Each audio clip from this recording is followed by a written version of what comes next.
O título da palestra, na verdade, que circulou aí, o que se pode vender, né? Uma pergunta curta, uma resposta complicada. Na verdade, com certeza vocês não vão sair daqui com essa resposta pronta, porque o que se pode vender, independente da existência ou não do Rodoanel, mas principalmente da legislação que cobre essa região toda e que é uma legislação que todos vocês devem estar bastante conhecedores, que é a Lei de Proteção aos Mananciais, ela é uma legislação específica, uma legislação de proteção ambiental, uma legislação de proteção a recursos hídricos, né, a água, e ela não deixa uma resposta muito fácil, né? Então não dá para você dizer o que eu posso vender. Realmente, no final da palestra, vocês vão perceber que o nosso aconselhamento é que tudo que seja uma venda potencial ou um negócio potencial para vocês ou para os clientes de vocês, seja consultado aos órgãos licenciadores. Bom, então o meu nome já foi dito aí, me chamo Nelson Batista, trabalho na CETESB, trabalho na verdade com a questão de mananciais, né, da legislação de proteção dos mananciais desde 81, então já tem um pouquinho de janela nessa história. E o título, digamos assim, um pouquinho mais focado dessa palestra seria, né, o Rodoanel Manucovas, a sua interface com o meio ambiente, principalmente com as áreas de mananciais, e a questão do uso do solo, ou seja, como é que se processa a dinâmica de loteamento, de parcelamento do solo, de construção de empreendimentos e, no caso de vocês, das vendas dessas coisas, né? Esses empreendimentos todos. Eu costumo dizer o seguinte: Rodoanel é um nome meio comercial, é como você chamar fita adesiva de Durex, cópia de Xerox.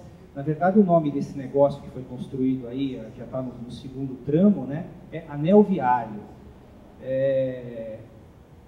cuja concepção, o que é, né? O anel viário é uma via expressa que circunda o centro urbano de uma metrópole, normalmente, e tem como finalidade primária desviar o fluxo de veículos, que normalmente é grande, desse centro. Toda cidade começa, né, num ponto qualquer, e à medida em que ela vai se tornando importante, vão se construindo estradas a partir dela para outros locais ou de outras cidades para ela. Às vezes a cidade nasce, né, de uma estrada existente.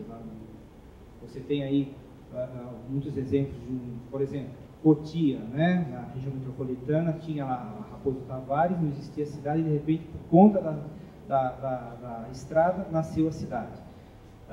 No entanto, no caso do nosso tema aqui, que é o Rodoanel, a gente tem uma cidade que cresceu do zero, que é São Paulo, foi se tornando ao longo do tempo uma cidade muito importante, e dela foram saindo muitas estradas, e para ela foram confluindo muitas estradas. Chega no momento em que, para você passar de uma estrada para outra, você transitar, levar os seus produtos de um lugar para outro, você acaba inevitavelmente tendo que cruzar essa estrada. Aí você cria um problema de transporte e aí se achou, num dado momento, a concepção do anel viário, que é uma estrada ou um conjunto de estradas que circula essa metrópole. O Rodoanel, o anel viário, é uma ideia antiga. Esse desenho, que foi feito em 1935 pelo Prestes Maia, que foi foi prefeito de São Paulo 2 vezes, entre 38 e 45, e depois, isso na época em que o São Paulo estava sob intervenção federal, o interventor era Ademar de Barros, e depois ele foi eleito pelo voto direto, se eu não me engano, na década de 60, por volta de 65. Mas, enfim, Prestes Maia era um visionário. Na época, já antes de ser prefeito, ele foi engenheiro e arquiteto, urbanista, e ele tinha uma ideia muito clara e muito moderna para a sua época sobre a dinâmica de uma cidade. Então, ele criou já esse sistema de vias circulares, em que você preservava o centro urbano, e ali deveria chegar apenas o trânsito específico para quem queria ir até lá. Qualquer pessoa que estava num ponto e desejasse ir a um outro ponto, ele se serviria desse anel viário, dessas vias concêntricas, que são o embrião, na verdade, dessa obra magnífica que é o Rodoanel. Embora eu esteja aqui na ABC, obviamente o meu exemplo sempre vai ser a região metropolitana e a partir de São Paulo, né? São Bernardo tem pequenos anéis viários, Santo André tem alguma coisa semelhante a isso, mas São Paulo, como uma cidade maior, mais complicada em termos de resolução de problemas de trânsito, já teve várias ideias de mini anel, até desde aquele pequeno anelzinho lá, que já foi tendo essa forma no século XVIII, XIX, e hoje a gente tem, quem tem que ir para São Paulo e obviamente está sempre preocupado com que dia da semana que você vai usar o teu carro, porque tem o rodízio. Hoje nós temos uma espécie do anel viário, que é o centro expandido, né, conhecido como centro expandido, que é determinado por algumas vias. Então, como eu disse há pouco, um anel viário necessariamente não é uma via, mas ele pode ser o conjunto de várias vias, ou expressas ou não, em que ele procura isolar a parte mais complicada da cidade, tirando dessa região o trânsito mais pesado. Bom, eu costumo dizer o seguinte, na verdade, como foi dito no começo, quando eu fui apresentado, eu fui responsável técnico pelo licenciamento ambiental do Rodoanel Mário Covas, do trecho sul, com relação à legislação de proteção aos mananciais. No meu parecer, que embasou a licença ambiental desse empreendimento, eu escrevi que o Rodoanel de São Paulo estava atrasado em 50 anos. E é mais ou menos isso. Esse número foi mais ou menos um chute da minha parte, mas se a gente for imaginar, só fazer um parênteses, eu fui convidado para essa palestra quando o Rodoanel estava em construção ainda. Hoje vocês já estão rodando por ele, né? Vocês já estão utilizando. Então, com certeza, vocês já estão vendo o que é realmente você ter esse anel viário em funcionamento em relação ao que era há 3 meses atrás. O problema todo de você ter que ir para uma cidade conurbada com outras, São Paulo, São Bernardo, Santo André, todas cidades muito próximas umas das outras, em que o público, em que o usuário das vias, em que os motoristas se deparavam diariamente com aqueles congestionamentos monstruosos, e hoje você já tem a oportunidade de ver o que uma via dessa resolveu na vida de vocês. Ainda estão faltando 2 tramos, o leste e o norte, embora os que já estão prontos, que são oeste e sul, já liguem a maioria das rodovias que chegam à cidade. Mas, enfim, vocês podem perceber por que eu digo que o Rodoanel está atrasado 50 anos. Porque a gente que está mais ou menos aí com 50 anos, ou um pouco mais ou um pouco menos, a gente vê que a gente poderia ter ganho muito mais qualidade de vida se uma obra dessa já estivesse presente na nossa vida há muito mais tempo. Eu tomei a liberdade de dividir essa palestra em 3 assuntos básicos. Tá? Eu vou falar sobre o Rodoanel, sobre a estrutura, sobre o que é essa ideia, falar dessa ideia inserida na área de proteção aos mananciais e, nesse meio tempo, falar sobre o que ela interfere, o que o Rodoanel e o que a lei de proteção aos mananciais interferem na vida de vocês como corretores de imóveis e como pessoas que são os intermediários entre alguém que quer vender e comprar e são as primeiras pessoas que, na verdade, vão dinamizar esse processo. Na verdade, vocês são os responsáveis pela factibilidade de loteamentos, pela factibilidade de pontos comerciais. Dificilmente as pessoas que compram e vendem fazem isso sozinhas. Na verdade, elas usam o trabalho de vocês. E vocês acabam se tornando corresponsáveis pelo que acontece na dinâmica de vida da cidade e principalmente na dinâmica da legalidade das coisas que acontecem. eu tomei a liberdade de pegar algumas das principais cidades do mundo e mostrar o que ela já tem, né, nessa solução de anel viário. Paris, por exemplo, tem 3 rodoanéis. Vocês estão vendo ali que eu desenhei em cima do mapa, de uma imagem de satélite, já os rodoanéis existentes. Em Londres, a gente vai ter pelo menos 2 rodoanéis bem delineados. Tá? Já são ideias de rodovias que são utilizadas para desviar esse trânsito do centro da cidade. Madrid também tem vários. Tá? O terceiro rodoanel está em processo de finalização, é mais ou menos como o nosso aqui, se bem que ele só tem mais um trecho para concluir, mas ele já tem 3 grandes rodoanéis. Vocês percebem o seguinte, né? A ideia é essa: quando a cidade está pequenininha, você faz um anel viário que te atende naquele momento. À medida em que a cidade vai crescendo, essa ideia vai crescendo junto, e a necessidade também. Então você acaba tendo rodoanéis concêntricos aí, cada vez mais afastados do centro, e sempre ligando as estradas e tentando tirar esses veículos do centro. Provavelmente, se o nosso primeiro rodoanel tivesse pronto 50 anos atrás, hoje nós já estaríamos construindo o segundo. Berlim, que nós temos aí também 2 rodoanéis, né, 2 anéis viários. Roma tem um grande círculo,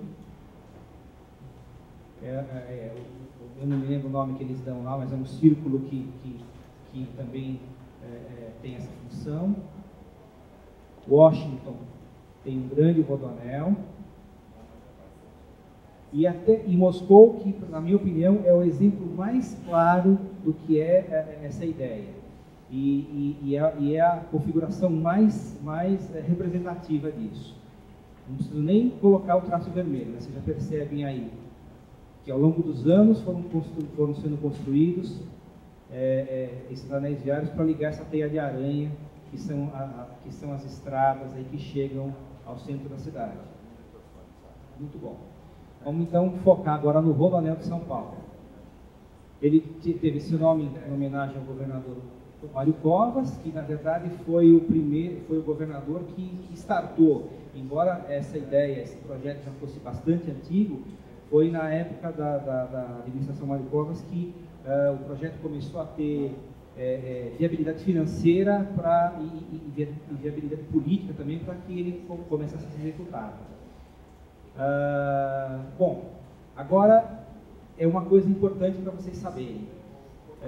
O Rodoanel, ele é uma estrada, como eu já disse, uma estrada que procura evitar que o trânsito passe pelo centro da cidade.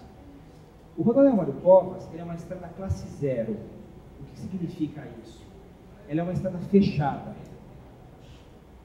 Ela é uma estrada que serve apenas de interligação ou como interligação entre outras estradas. Ou seja, nunca se espere que o Rodoanel vá ter ligação com qualquer viário local. Então, isso é importante para vocês. Vocês nunca poderão ter a ilusão de que vocês vão vender alguma coisa, ou de que alguém vai querer fazer algum empreendimento num dado local, só porque o Rodoanel existe. E porque o Rodoanel existe, aquele lugar vai ser mais ou menos valorizado. Tá? O Rodoanel é uma estrada fechada e ela serve apenas de interligação com outras estradas. Como eu acabei de falar, dizer que ela é uma estrada fechada é dizer que ela não se conecta ao sistema viário local. Diferente, por exemplo, de uma via Anchieta, em que em inúmeros pontos você sai e entra do viário local e você tem acesso a qualquer lugar. Então, se você quer passear pela Anchieta, você tem acesso ali no Riacho Grande a um balneário, você tem acesso a rota dos restaurantes, a rota dos motéis, enfim. A partir da via Anchieta você tem acesso a qualquer lugar. A imigrantes, um pouco menos, mas mesmo assim você tem acesso no Batistini, você tem acesso a Diadema, enfim. Em nenhum desses lugares você se conecta a uma outra estrada, mas sim as ruas que circundam as regiões por onde a estrada passa. Por ser uma estrada de interligação, a concepção do Rodoanel era interligar ou conectar as 11 estradas principais que chegam à região metropolitana e chegam a São Paulo. E ele foi dividido em 4 trechos. Por quê, né? Bom, a primeira resposta é custo, né? O trecho sul do Rodoanel custou 5 bilhões de reais. A previsão para o trecho leste está em torno de 4,5 bilhões, a preço de hoje. Então, por uma questão, primeiro, política, por uma questão financeira, o Rodoanel foi concebido para ser construído em 4 segmentos. Vamos esmiuçar aqui, né, trecho a trecho.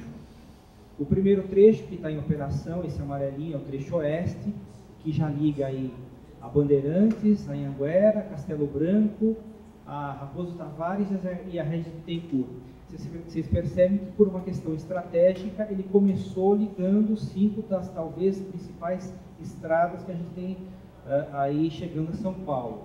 E também, por uma outra questão estratégica, esse trecho não está sob a égide de nenhuma legislação ambiental específica.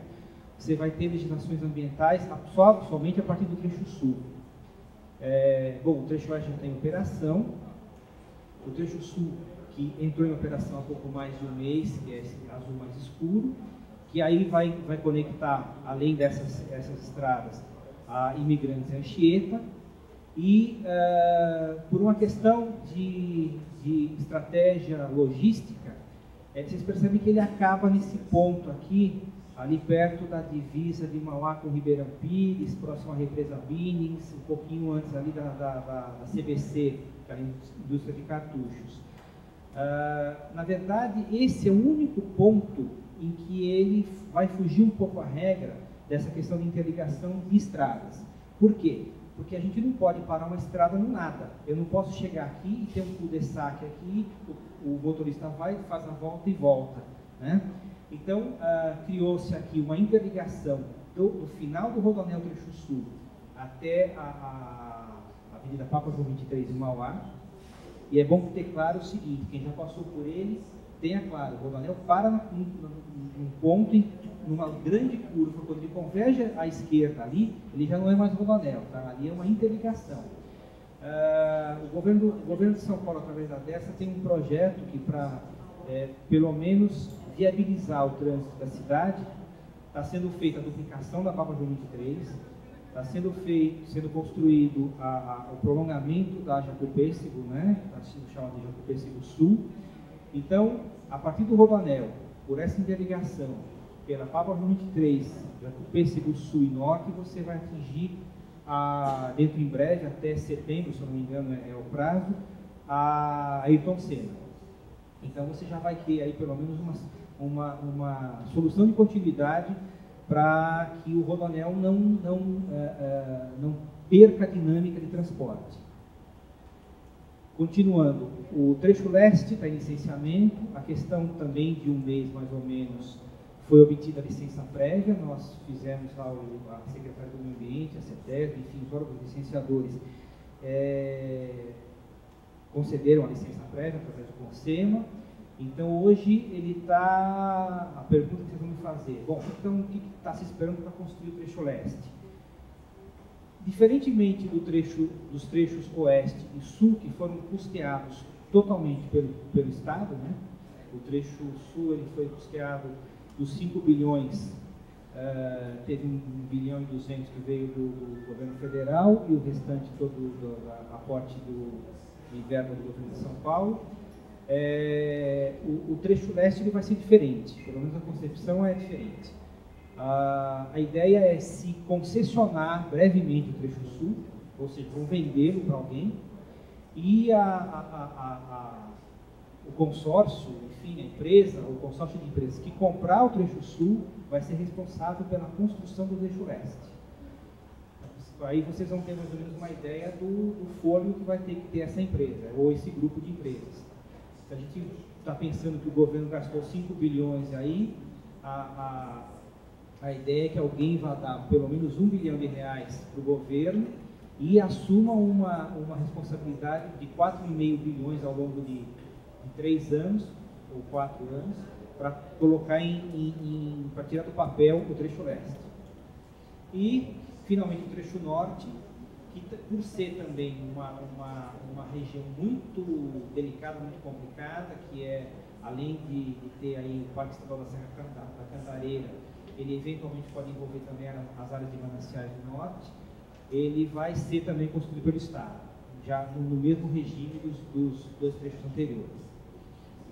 Bom, só para esclarecer, né, para esmiuçar um pouquinho, o trecho oeste tem 32 quilômetros, como eu já falei, liga essas rodovias, Bandeirantes, Anhanguera, Castelo Branco, Raposo Tavares e Regis Bittencourt. O sul, recém-entregue, tem 57 quilômetros, tá? E mais 3 quilômetros de interligação até a Papa João 23, em Mauá. Liga a partir da Regis a Imigrantes, Anchieta, e faz essa interligação com a Papa. O futuro trecho leste vai ter 43 quilômetros, já tá pré-licenciado. Sai daquele ponto da interligação que eu mostrei no mapinha lá embaixo, vai ligar a rodovia Henrique Heroles, em Suzano, a SP66, a rodovia Ayrton Senna e termina ali um pouquinho depois da Presidente Dutra. E finalmente o trecho norte, que vai ter 44 quilômetros, vai sair da Dutra, interligar a última rodovia que falta, Fernão Dias, e voltar lá para a rodovia dos Bandeirantes. Aí você tem as 11 rodovias já interligadas e uma boa parte do problema viário da região metropolitana também resolvido. Aqui a gente tem o desenho da região metropolitana de São Paulo, que tem 35 municípios, e todas as estradas que o Rodoanel, né, vai interligar. Vocês percebem que todas elas insistem em passar pelo centro de São Paulo, né? E o Rodoanel aí, acabou sendo desenhado aí também o mini anel viário, que eu mostrei anteriormente, e o Rodoanel pronto já daqui, a gente espera que até a Copa de 14, a Olimpíada de 16, ele já esteja pronto, né? Vamos torcer para isso. Bom, vamos falar um pouco sobre o Rodoanel Mário Covas, que é o que mais interessa para vocês, né? Vocês todos, pelo que estão informados, são aqui da região, que é que é por onde passa o Rodoanel e onde ele tem a sua maior importância. É importante falar o seguinte, pessoal, o Rodoanel, o trecho sul do Rodoanel Mário Covas está inserido 100% em área de proteção e recuperação dos mananciais metropolitanos. Vamos falar um pouquinho, então, que agora é o meu segundo assunto, sobre o que é a área de proteção dos mananciais e sobre a legislação que rege essas áreas. Tá? A gente tem aí o mesmo desenho, né, da região metropolitana. Vocês vão ver uma coisa interessante, essa mancha meio azulada, isso é uma imagem de satélite, né? Essa mancha azulada é a área que está hoje completamente ocupada pela população. Lá nos anos 70, foi feito um plano de desenvolvimento da metrópole, que era PMDI, Plano Metropolitano de Desenvolvimento Integrado, que definia como é que primeiro ele definiu a região metropolitana, ou seja, congregou 35 municípios que tinham, como eu vou dizer, tinham características muito semelhantes entre si, e definiu como é que a dinâmica de ocupação do solo nessa região metropolitana deveria se dar. Um problema que se tinha e que se tem, né, desde muito tempo, é como é que você abastece de água os milhões de habitantes dessa região toda. Então se definiu, na época, que seria interessante criar uma legislação para isolar 27 municípios que são produtores de água que ficam nessa região.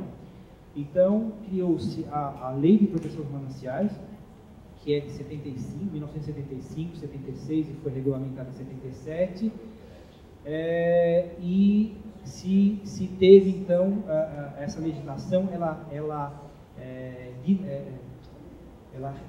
rege a dinâmica de ocupação e uso do solo nessa região aqui. Isso faria com qual era a ideia dessa região? Fazer com que a região metropolitana crescesse para leste e para oeste e menos para norte e para sul.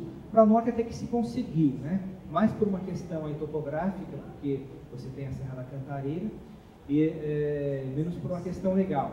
Mas, infelizmente, para o sul, você ainda tem uma mancha de ocupação aí, já atingindo dois mananciais importantes, que são a região da Guarapiranga e da Billings, mas, de toda forma, ainda se conseguiu se manter aí uma região, digamos assim, mais protegida. A região metropolitana tem como municípios principais, ao norte, Mariporã e Santa Isabel.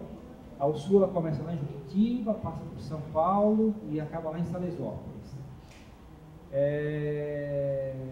Falando em termos de área de proteção aos mananciais, nós temos principalmente aqui as seguintes estruturas que são produtoras de água. O reservatório do Juqueri e do Jaguari, ao norte, que fazem parte do sistema chamado Sistema Cantareira. E ao sul, Alto e Baixo Cotia, Represa do Guarapiranga, Billings, Taiaçupeba, Jundiaí, Ponte Nova, Ribeirão do Campo. Esses são os principais. Tem reservatórios menores aí, já construídos hoje, mas principalmente quando vocês ouvirem falar em área de mananciais, vocês vão ter principalmente esses sistemas produtores de água que são alvo da legislação de proteção aos mananciais. O trecho sul do Rodoanel, ele passa principalmente, ele está aí desenhado, né? Ele passa por duas bacias, né? Por duas regiões de mananciais, por uma região de mananciais que é composta por duas bacias produtoras de água. A bacia do Guarapiranga e mais próximo da gente aqui, a bacia Billings. É importante para vocês saberem que a legislação de mananciais que controla o uso do solo nessa região, ela é basicamente o cartão de visita de vocês, tá? Tudo que vocês fazem, tudo que vocês vão intermediar, venda ou qualquer empreendimento imobiliário que estiver inserido nessas áreas, para vocês vai ter que ser realmente uma cartilha que vocês vão ter que saber dominar para que vocês se resguardem profissionalmente e resguardem os seus clientes.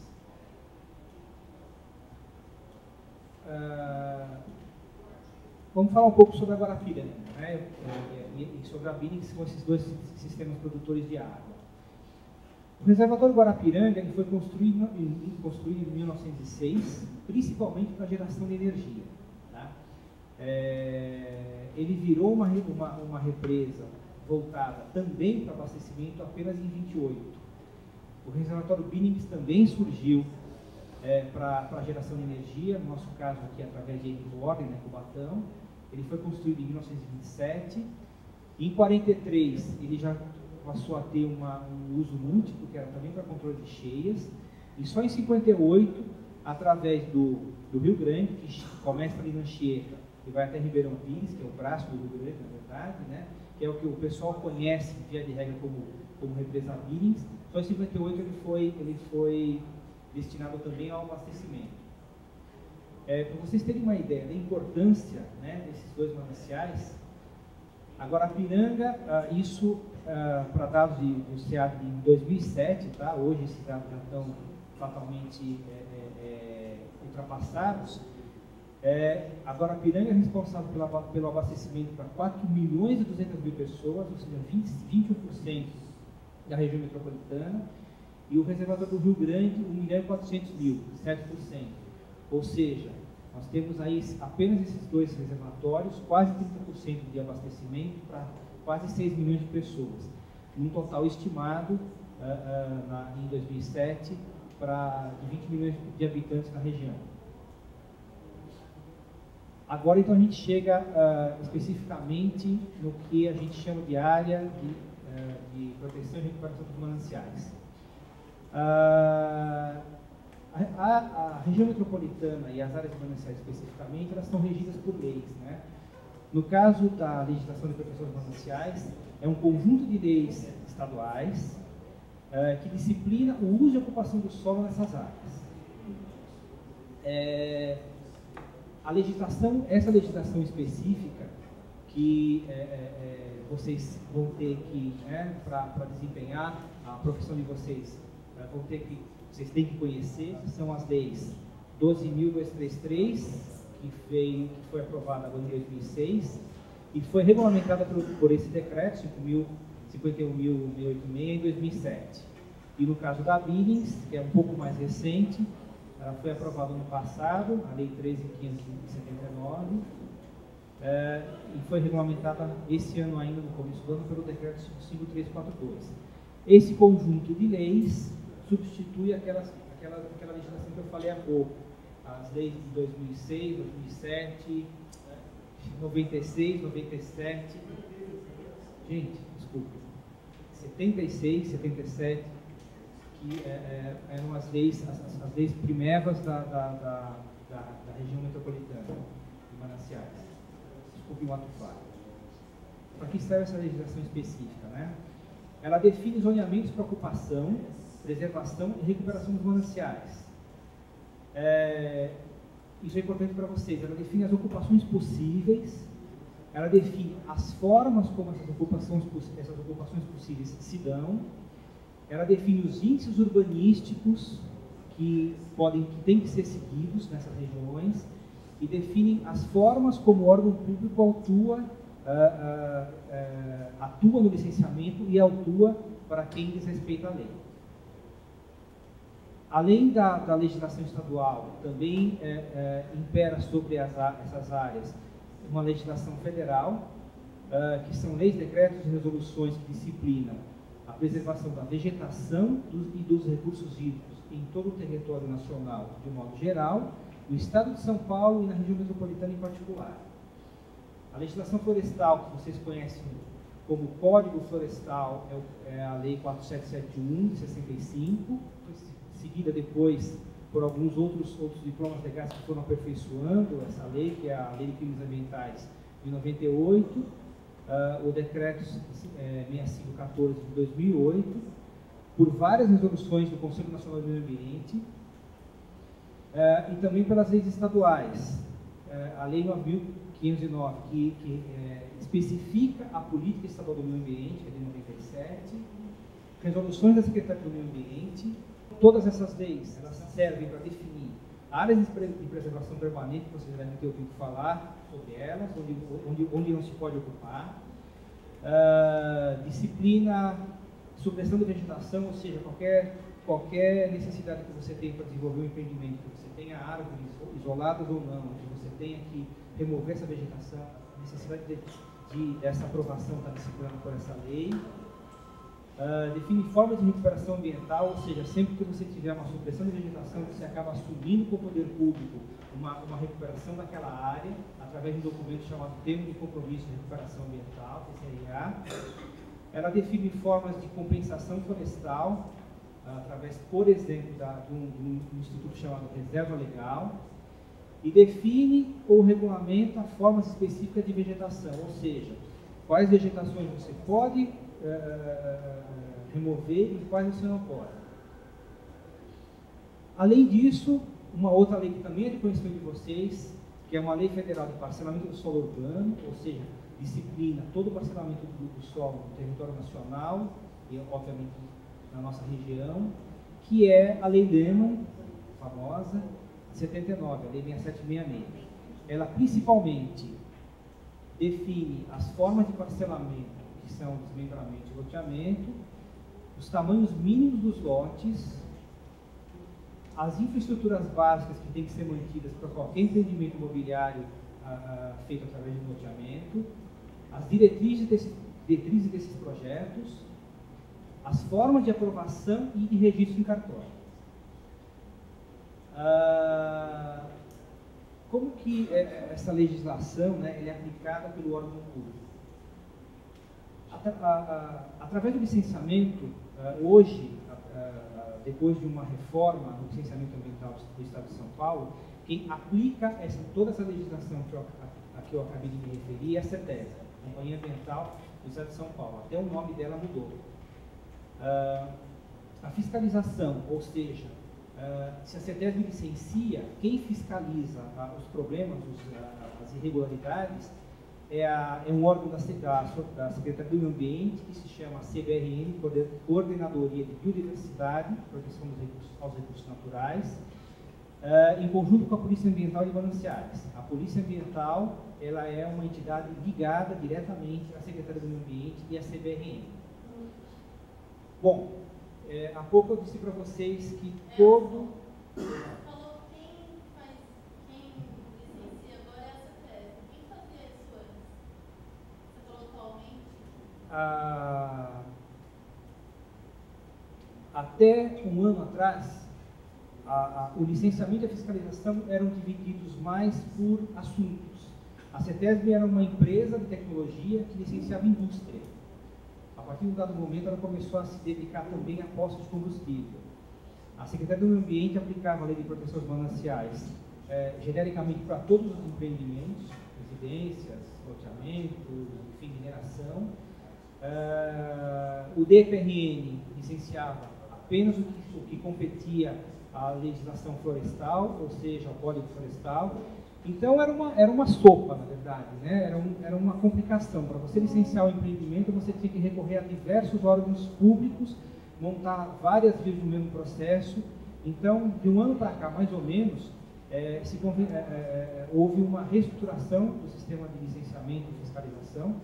Então, hoje, todo o licenciamento ficou concentrado apenas numa instituição chamada CETESB. Tá?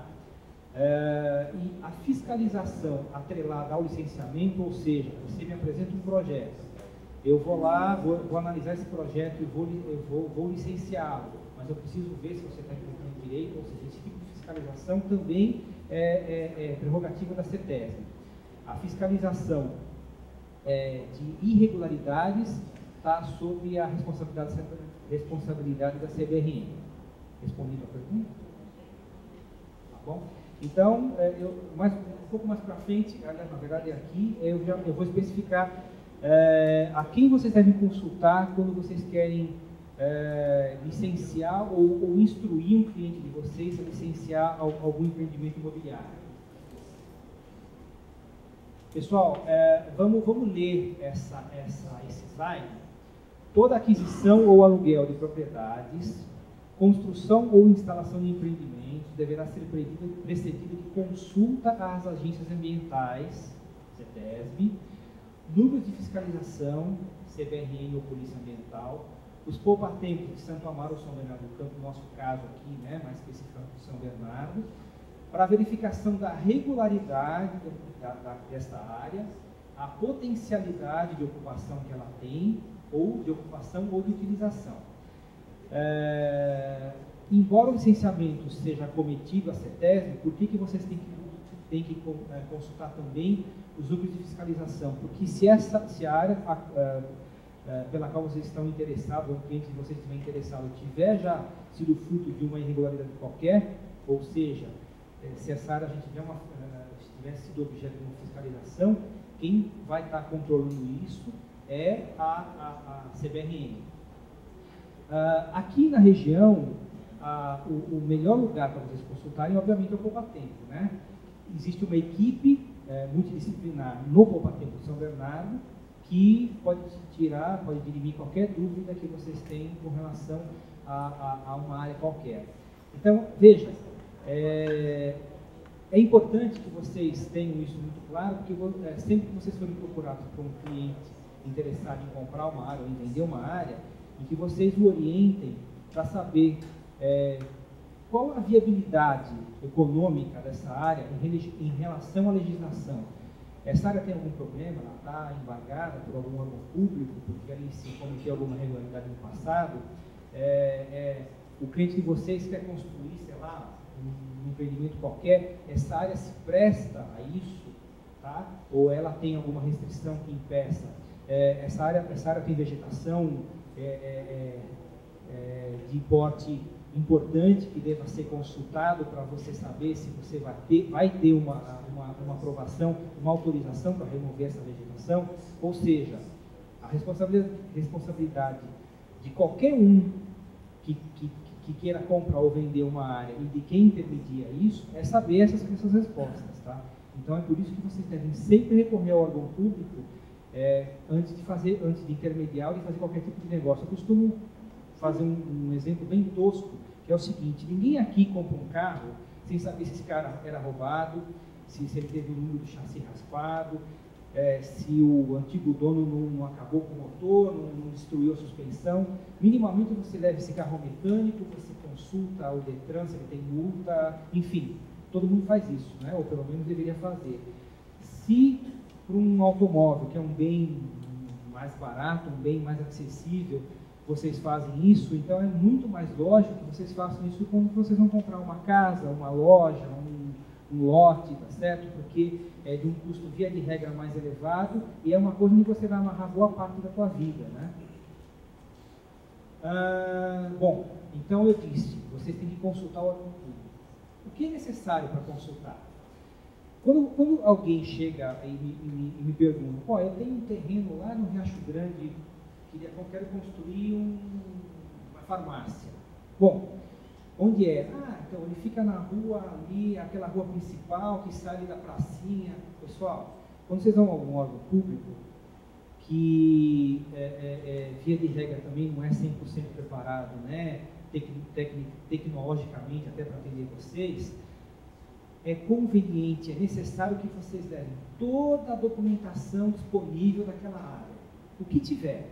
Escritura, matrícula, contrato, carta de IPTU, quer dizer, qualquer informação que propicie para que o técnico que vai atendê-los localize com precisão essa área, vocês devem levar. Da mesma forma, mapeamentos, carta do Sistema Cartográfico Metropolitano, a popular Carta em Plaza. Todos vocês conhecem a Carta em Plaza? A Solange conhece de longa data, né? Já teve muito tempo lá consultando. Né, a Implaza é uma empresa de planejamento, né, que nasceu lá na década de 70 e ela desenvolveu ao longo desses anos todos um mapeamento de toda a região metropolitana numa escala muito confiável, que é a escala 1 para 10 mil, e que é um mapeamento em que a legislação se baseia e nós técnicos nos baseamos para dar informação para vocês. Então, sempre que vocês vão perguntar qualquer coisa sobre uma área, eu ou qualquer técnico que os atender vai localizar esse lote, esse empreendimento, enfim, numa carta dessas, tá? Num mapa desses. Para localizar um loteamento de 1 milhão de metros quadrados é fácil. Eu localizar um terreno de 250 metros quadrados, se vocês não me derem muita informação, vai ser difícil ou quase impossível para mim e vocês vão chegar sem a resposta que vocês procuram. Hoje a gente tem uma grande ferramenta, né? O Google Earth ele é acessível a qualquer um de vocês, né, gratuitamente. Cada vez mais está se desenvolvendo ferramentas de informática que possibilitam vocês localizarem muito facilmente um empreendimento qualquer. Então, também um croquis de localização ou um desenhozinho feito em cima de uma imagem de satélite é muito importante para que a gente consiga atendê-los, na verdade. Bom, vocês já sabem por que é necessário consultar, onde vocês vão a quem vocês vão recorrer, o que levar para consultar. Agora, onde ficam essas pessoas, essas entidades, né? A CETESB e a CBRN, elas podem ser consultadas através desse telefone, esse 0800, ou nos seus sites, tá?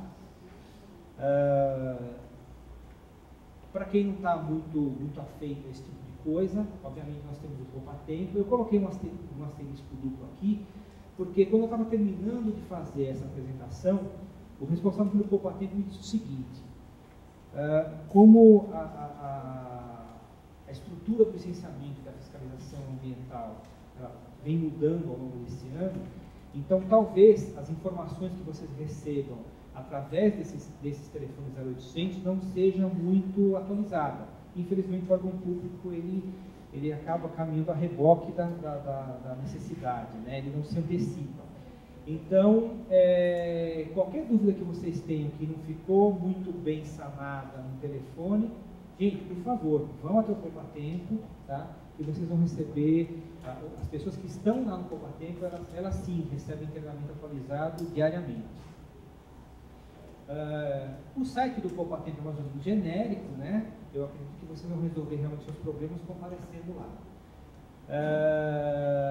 A CETESB, né? Para quem já tem algumas informações, já quer, ou já tem algum processo em andamento, alguém passou para vocês alguma coisa em andamento, a gente fica ali na Avenida Redenção, no Jardim do Mar. A Avenida Redenção é aquela rua do cemitério lá em Gavilho Pires, lá em São Bernardo do Campo. A CBRN e a Polícia Ambiental, elas têm um posto de serviço na Avenida Lucas Nogueira Garcês 325, né, também ali próximo, uns 3 ou 4 quarteirões de distância. E esses dois endereços também são próximos ao Poupatempo de São Bernardo, que fica na Nicolau Filizola. Acho que todo mundo conhece o Poupatempo aqui, né? Bom, as agências, ali nesse endereço que eu passei para vocês, na CETESB, ficam duas agências, tá? A ABC1 e a ABC2. A agência ABC1 atende Santo André, Ribeirão Pires, Rio Grande da Serra, Mauá e São Caetano do Sul. Desses municípios, apenas São Caetano não tem área de proteção de mananciais. A agência ABC2 atende São Bernardo do Campo e Diadema. Aquele posto da CBRN atende a todos esses municípios. E o Poupatempo também atende a todos os municípios aqui da região.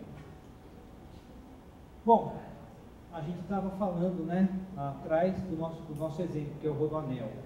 E aí vem o tema, né, básico da nossa conversa, que é o que corretor de imóveis pode vender aí já nesse universo chamado área de proteção dos mananciais e especificamente aí na faixa de influência desse outro negócio chamado Rodoanel. Bom, a pergunta que se faz é a seguinte: o Rodoanel torna as áreas lindeiras um atrativo imobiliário? Eu faço essa pergunta para vocês, sim ou não? Sério mesmo? Qualquer lugar do Rodoanel virou uma atração imobiliária? Onde? Exatamente. Voltando ao que eu falei lá atrás, ele é uma estrada classe 0, né? Ou seja, uma estrada fechada, sem acesso ao sistema viário local.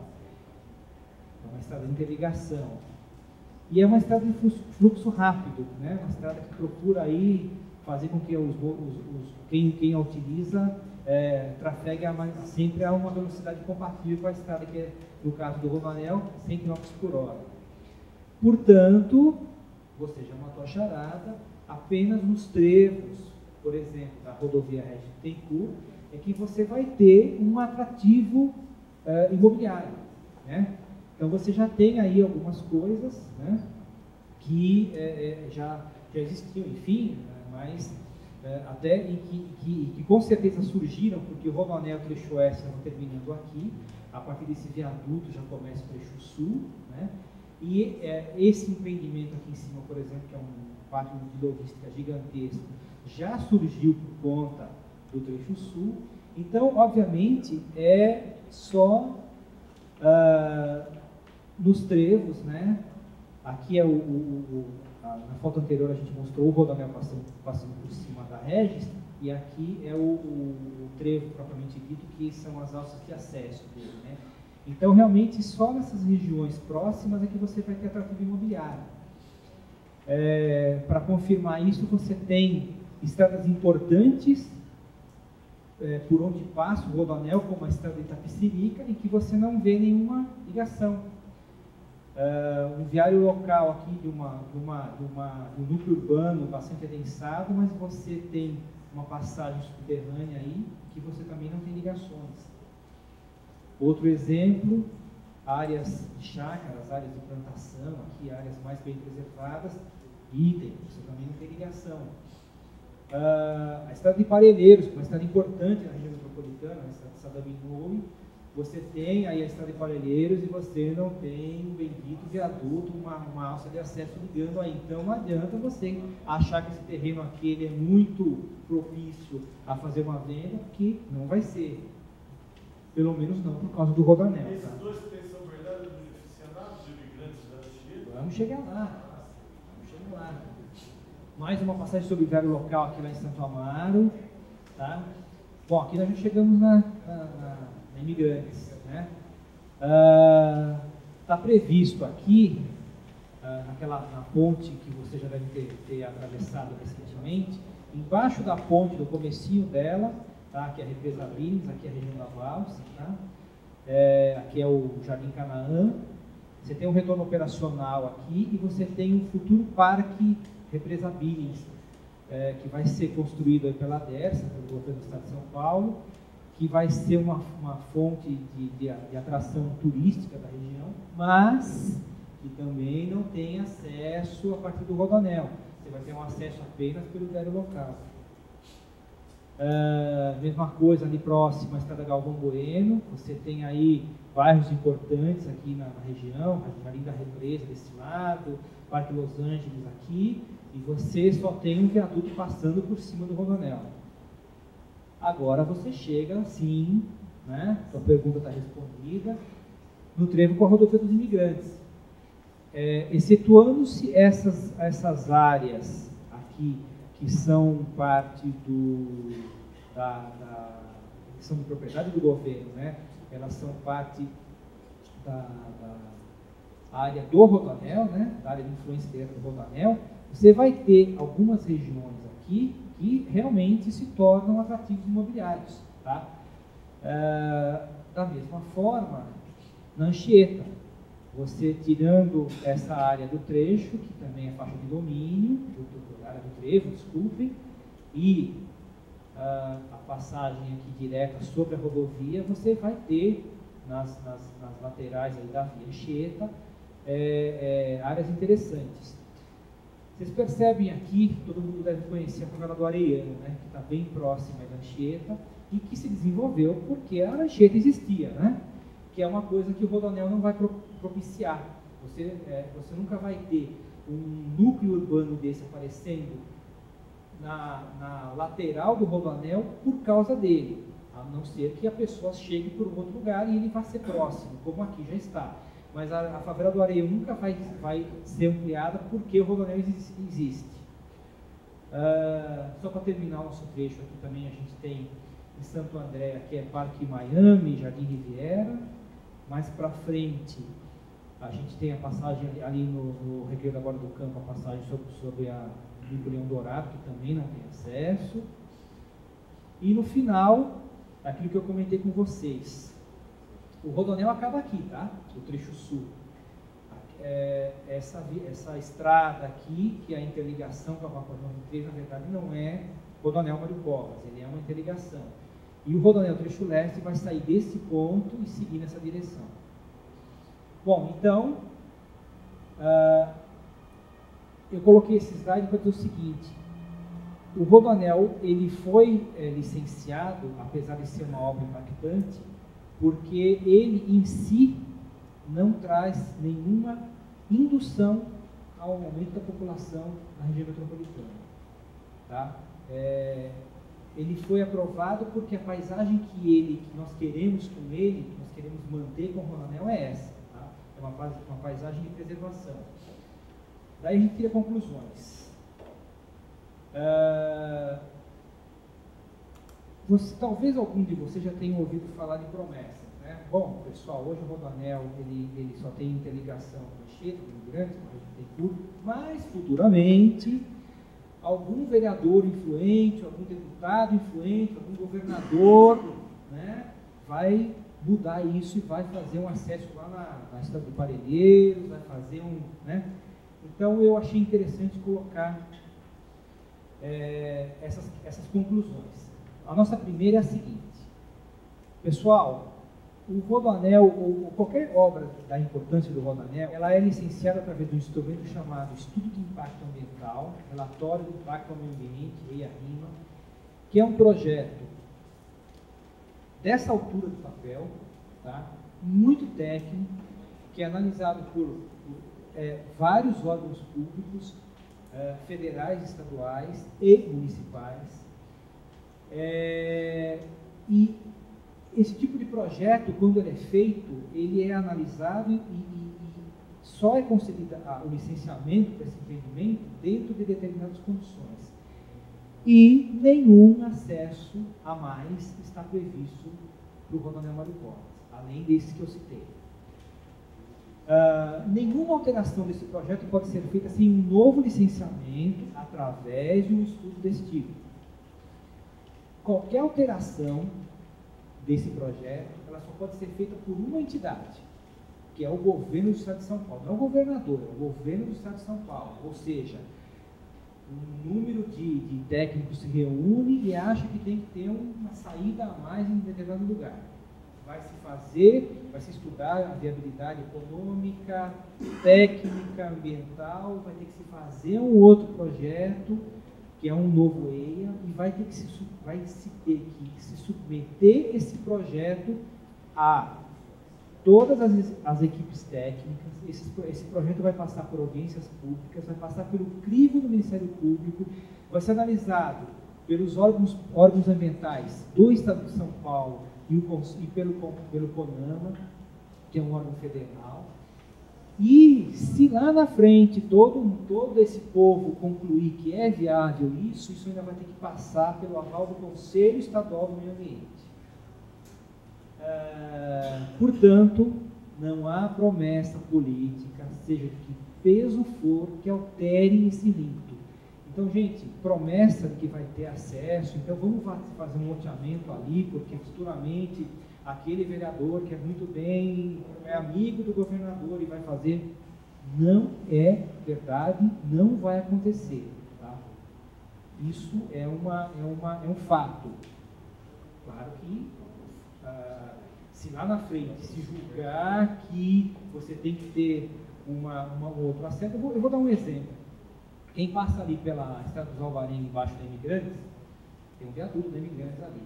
No projeto da Imigrantes, lá atrás, da década de 70, se previa uma alça de acesso ali. A Secretaria do Meio Ambiente, eu fiz parte da equipe técnica na época, nós vetamos isso. Por quê? Porque se você já tem uma indústria, já teve na época, na verdade, hoje isso está menor, uma indução populacional muito grande na Estrada dos Alvarenga ali, né? Aqueles Parque dos Químicos, já Parque das Garças e sei lá quantos outros loteamentos se desenvolveram, a revelia da legislação ali. Sem aquele acesso, imagina como seria se aquele acesso existisse. Tá? Então, você vê, e é um lugar legal para ter um acesso, você concorda? Estrategicamente seria muito importante, muito interessante. Seria muito mais curto do centro de São Bernardo, seria a saída correta. Não sair até o Parque dos Químicos e depois pegar a estrada e correr dessa. Pois é, só que ali você tem uma área, uma região, tudo bem, no Bacim você também tem área de mananciais, né? Mas os estudos que nós fizemos concluíram que aquela região é mais frágil, certo?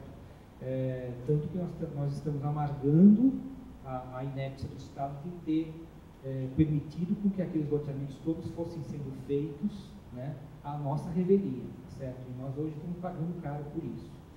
Só para você ter uma ideia, esse braço todo da Billings, que está ali naquele lado, ele não é potabilizável porque você tem esgoto in natura sendo jogado naquele trecho da represa por milhares de casas ali que não tem sistema de tratamento de esgoto. Vai continuar assim essas casas?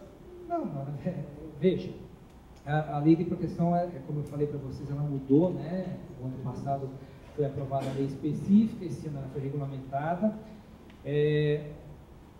Para você mudar uma situação, você tem que ter vontade política, poder econômico e alternativas técnicas e ambientais, certo? A legislação, ela foi feita, inclusive, em conjunto com as prefeituras, né, com os municípios que estão aí na região da Billings. E se chegou à conclusão que o Estado, né, o Estado de São Paulo, com todas essas entidades, também nos estados municipais, não tem nenhuma dessas questões, não tem nenhuma desses quesitos. Eu pergunto porque é de recuperação ambiental ali. Pois é. Você não tem eu falar que não tem vontade política é meio pesado, mas não tem, no mínimo não tem poder econômico para isso. Então a lei preconiza outro tipo de solução. Ela vai criar ali estruturas de saneamento básico, vai congelar aquelas áreas, ela tende a não permitir um aumento daquela população, ou seja, vai tentar investir mais na fiscalização que tem feito nesses últimos anos, mas maciçamente, mais pesadamente, ela vai tentar investir em saneamento, tá? Para que você consiga ter de volta a capacidade de abastecimento que aquele braço, que é muito importante, tem. Bom, voltando às nossas conclusões, alguém quer perguntar alguma coisa? Entendi. Então, na verdade, o Grapoab é muito específico para quando você tem loteamentos de tamanho grande ou quando você atinge mais de um município, né? Então, eu evitei falar de Grapoab porque você já se insere numa seara muito específica. Então, sempre que você tiver um caso específico desse, quem vai te orientar é o competente. Ah, não, você precisa também ser licenciado pelo Grapoab. Tá certo? Bom, segunda conclusão. Aí eu fiz uma brincadeira aqui. Se algum dia alguém vê essa faixa, bem nesse lotes próximo do Rodoanel, um chamariz, ou seja, usando o Rodoanel como atrativo, a única coisa que isso significa é que o cara pode comprar um lote aqui com vista para o Rodoanel. Tá? Ele vai ficar o dia inteiro vendo o caminhão passando, e ouvindo o barulho e respirando a fumaça. Tá? Ou seja, o cara vai vender essa área, alguém vai comprar e vai ficar fazendo isso, né? Vai só ver o Rodoanel do lado dele. E vai ter problema, né? Porque você vai ter bastante barulho aí do teu lado. Outra conclusão que a gente chega. O Rodoanel... Pois é, rapaz, mas... Não tem a alça, mas ficou próximo das vagas ali, as casinhas ali já me dá. Mas você percebe que esse aumento é um aumento artificial? O que adianta você aumentar o valor de um lote que fica perto de uma estrada se você não pode usar essa estrada? Mas pode, você pega as bases no Demarque. Não, se você está próximo, peraí, não, eu sei, se você está próximo a um acesso, eu concordo com você, na verdade nós vamos chegar lá, né? O meu objetivo aqui é direcionar vocês para esse ponto. Mas percebam, entre o trevo da Regina Bittencourt e o trevo da Imigrantes, quantos quilômetros você tem? 30 quilômetros, tá? Quer dizer, você vender um lote ali, vamos pegar mais ou menos no meio disso da estrada de Parelheiros, Sadamo e Novo. Você vender um lote lá, tá? Um lote industrial, um lote residencial, enfim, qualquer coisa, dizendo que está perto do Rodoanel, não quer dizer absolutamente nada, entendeu? Não. A Ângelo Demarque, você tem um acesso, você está entre Imigrantes e Anchieta, então você tem até a opção. Não tem.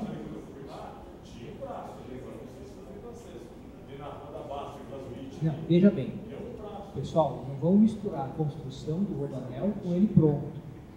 Durante a construção, ele tinha inúmeros acessos, tá?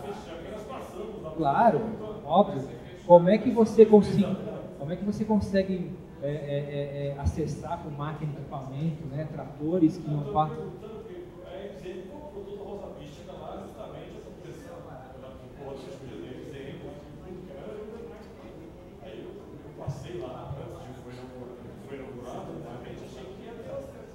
Mas veja bem, está me ocorrendo aqui um outro exemplo. A Castelo Branco, ela passa pertinho do Alphaville, não é isso? Só que o Alphaville é um monstro, né? Hoje está no 20, não sei quanto é isso, não sei. Quem comprou no Alphaville 1, 2 e 3 está do lado da Castelo, tá? Agora, quem compra lá no 20, não sei quanto, até ele chegar lá na Castelo, ele demora 1 hora, tá certo? Mas ele está em Alphaville. Então, Ângelo Demarque, você está perto ali do trevo da Anchieta, está perto... A alça da Ângelo Demarque não existe, tá? Então, eventualmente, um empreendimento imobiliário nesse ponto, ele pode ser rentável, sei lá. Você montar um Alphaville ali, pode ser interessante, porque o cara chega pela Anchieta, pelo Imigrantes, pega o Rodoanel entre as duas e tal, e a partir disso, a pessoa trabalha lá sei lá, trabalha na Castelo Branco e mora aqui, na Ângelo Demarque, ele pode vir pelo Rodoanel, vai saindo desses trevos e vai chegar. Essa alça não existe mais. Essa alça não existe mais. Bom, eu estava dizendo o seguinte, o objetivo básico do Rodoanel também é a mudança da vocação urbana da região metropolitana por onde ele passa. Eu coloquei ali atrás um exemplo, eu falei da favela do Areião, né? Ela está num ponto estratégico, vocês concordam? Se alguém tivesse dinheiro para pegar, para comprar chegar para todo mundo que mora ali, falar, eu te dou, sei lá, não sei quanto custa um barraco ali, eu te dou R$1.000 por você sair daqui, vai comprando de todo mundo, limpa aquela área toda e faz um tremendo do empreendimento de logística. Você concorda que ela está numa área muito especial? R$1.000? Não sei, estou chutando. Uns 10 mil, 15 mil. Agora com o Rodoanel deve estar mais caro, né? Mas enfim, você sabe que também uma parte desse aumento de preço foi por conta das apropriações da Dersa. Né? Mas enfim, o objetivo do Rodoanel também é mudar a vocação urbana, eliminar gradualmente esses empreendimentos não licenciados, né, esses empreendimentos ditos formais, né, os clandestinos, que não são clandestinos, porque a gente sabe que eles existem ali, né? Então a eliminação da informalidade e substitui tudo isso por empreendimentos licenciados. Ninguém implanta um empreendimento de logística sem ter uma aprovação na prefeitura, no estado, tá certo? E com isso, né, se procura também a melhoria geral da região, o melhor controle do uso do solo, o melhor controle sanitário e, obviamente, uma preservação melhor do meio ambiente.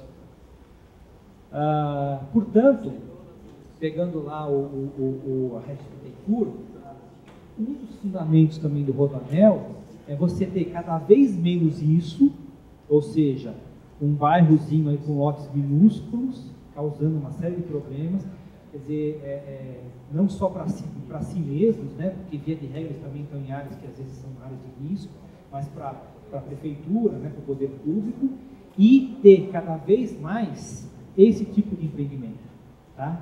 Que são empreendimentos controláveis e controlados, empreendimentos licenciáveis e licenciados, tá? Então, o objetivo de um empreendimento como esse é realmente fazer com que vocês vão atrás desse tipo de área, tá? Em resumo, gente, onde procurar as áreas potenciais para ocupação? Nos trevos, tá? A pergunta já estava respondida.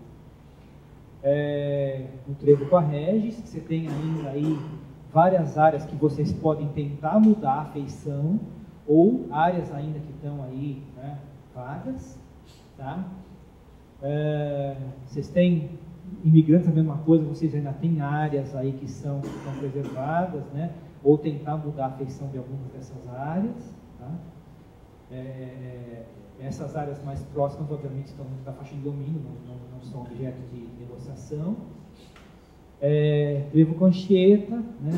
Vocês ainda têm, nesses bairros, Jardim Jussara, aquela região ali em cima, vocês ainda vão ter bastante coisa para mudar. E tornar semelhante com o que é hoje na Papa João 23, né? Que na verdade o Rodoanel, a interligação com o Rodoanel termina ali numa região que é basicamente voltada para esse tipo de uso, né? É o uso de logística, é o uso de indústria. Bom, gente, basicamente é isso.